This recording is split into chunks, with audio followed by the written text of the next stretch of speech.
Hello, everybody, and welcome back. Today, we're going to talk about Riftbound, a new League of Legends TCG that just got announced. And wow, if you're not psyched about this, I don't know what to tell you. I am, for one. I'm a big League of Legends fan. This is a franchise that's been around for a while. We just saw the first two seasons come out on Netflix, and they were amazing. And you really get to see some of the characters come to life. And now it looks like they're going to be bringing them into the trading card game world.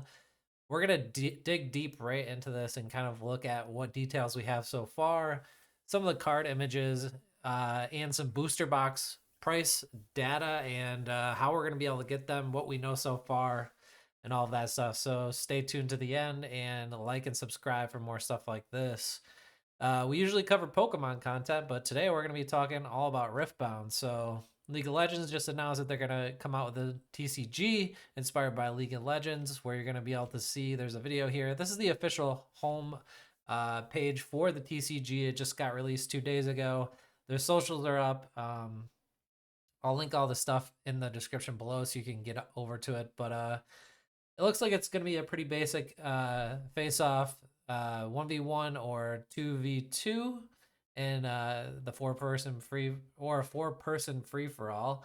And you get to build your deck. It's a deck builder. You're going to have champions and other cards that you can put in there. But let's kind of just get right into some of the card art and what this is going to look like for collectors as well. As you can see, amazing. I don't know what any of these symbols mean just yet. I guess we'll figure that out as we go here, but you can see the first set is called Origins, so it looks like they're going to use a 3-letter code, and there's 298 cards in the first set. So here's a great picture of Jinx. What we know is there's going to be basics, foils, and alternate arts in the first uh, box collection, in the Origins collection, and they said that there were some rumors that came out at first that said alternate arts might be one per case, booster box case that you'll find them, but they came out on Twitter and corrected that and actually said that the alternate art hits are about one per. I think they said 1 per 7 boxes, and it's not a case hit. So we will not have to worry about buying booster boxes that people bought, where people buy cases, wait till they get the alternate art hit, and then sell the other booster boxes. That isn't going to be an issue because they're not packaging that way, which is a good thing. So there will be somewhat of a chase in the booster boxes, which is really cool to see. Here's another one, Viktor. You can see play 1 recruit unit token. Like I said, we have to see more about how the game, but the art is looking great on these. Here is a special spell card, it looks like. Maybe 4 damage, and it's a Jinx card. Deal 5 to a unit. When you conquer, you may discard 1 to return this for your trash to your hand. So pretty cool. This looks like some sort, if we go back here, yeah, it looks like this is some sort of rarity token as well. So the rarity is going to be indicated by these gems. Let's look at some more cards here. Looks like another. I'm guessing this is maybe the highest rarity. This looks like another. This is a defensive card, or a unit with defense. It looks like deflect. Opponents must pay. Who knows what this is? Rift or something like that with a spell ability. Very cool card art. Look at this. It almost looks like it's glowing. Uh, here's a Yasuo. Um, trying to see what kind of card. Move a friendly unit from to or from your base. This card's okay. I'm not too crazy about the art, but this looks, maybe this is a rare. I'm guessing this is a rare. I haven't seen a common card yet. And then this just, is this the alt art? I don't know what this is, but wicked sick.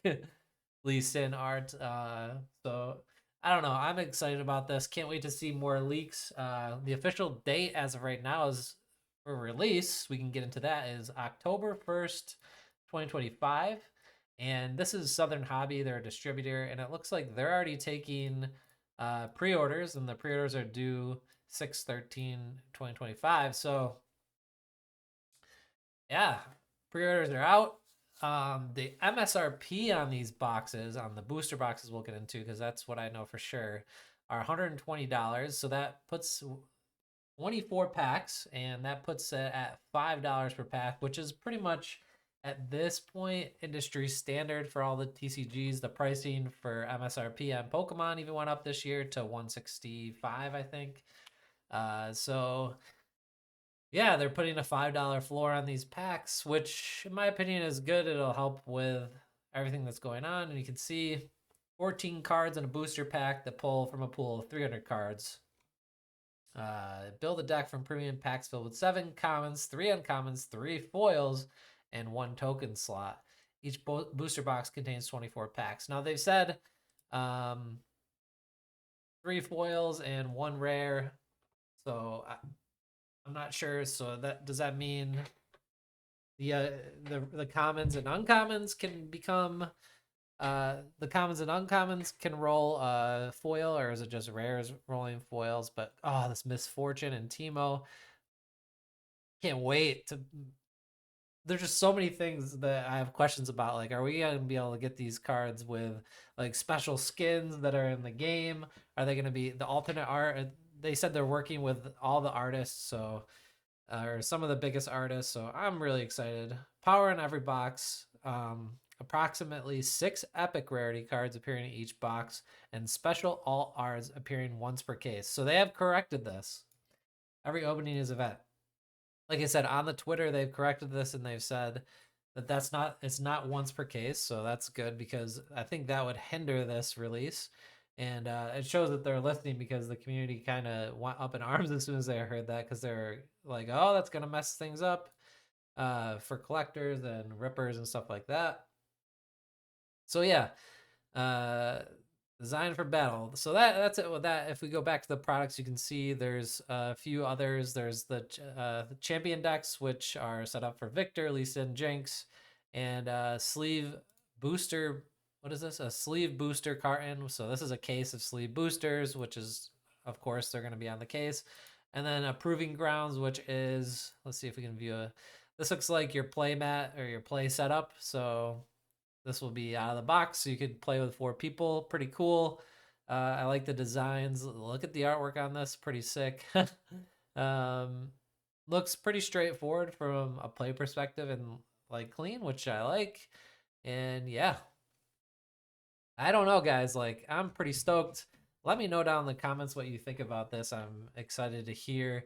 And I think the main stuff to get into now is how are they going to do the TCG? Like, League of Legends historically has been pretty good listening to players, balancing and realizing what the community wants when it comes to making a game. So League of Legends is one of the longest running MOBAs, and they're kind of pioneered. So in this field, in TCG, they're not pioneering, they're following like other giants' footsteps, but they obviously see there's, as a corporation, they see there's money there.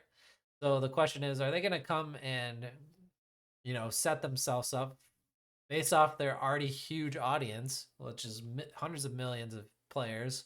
Are they going to set it up so they can, tap into that and make, something where collectors can really get into there, where they don't overprint the heck out of these sets, and set it up the right way? That'll be the question. I'll be looking to pick up some booster boxes and rip and start, get my hands on this Origin collection for sure. And I'm sure once this comes out, I'll add this to the channel, because it's something that I'm going to be very interested in. And yeah, so we'll have to see about all that stuff. And I can only hope that they roll this out the right way. It already looks like they're rolling it out the right way, so thumbs up to that.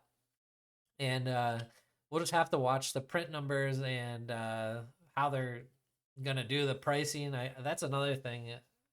Hopefully they don't go the flesh and blood route and put like a proxy floor on what things can be sold at, because that kind of messes it up too. Like, we want to know, like, if there's too much demand, you want to see the prices go through the floor, because it gives strong hands, or let it be a free market basically. If you're going to overprint let your set say that, and God, I hope that's not the case. But yeah, a free market is really the best way for these things. And yeah, I'm ranting now, but hope you guys like the video, and we'll see you in the next one.